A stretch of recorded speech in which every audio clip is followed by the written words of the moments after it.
I'm Seth Grant with Sailrite, and customers are often asking what staple size should I choose and what type. And in this video, we're going to discuss each type and all the sizes. Let's talk about leg lengths. Sailrite sells 4 different leg lengths. The most common is the 3/8 inch, which is used in almost all standard upholstery. The smallest is a 1/4 inch, and this is used for very thin substrates like a car panel upholstery board. The 2 longest leg lengths, the 1/2 inch and the 9/16, are used when you have multiple layers of material that you need to staple all at the same time.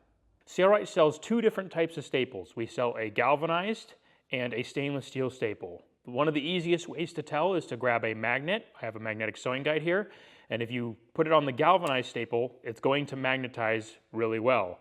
Whereas the staples that are stainless steel will have just a little bit of magnetism. So as you can see, I can't even pick it up off the table, but it will stick a little bit.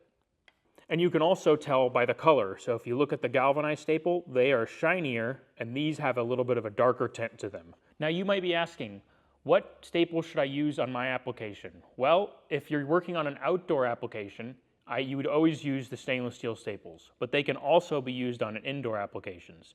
If you're doing indoor applications only, the galvanized staples work just fine, and they are a little bit less expensive. Want to see more? Be sure to subscribe. Thanks for watching.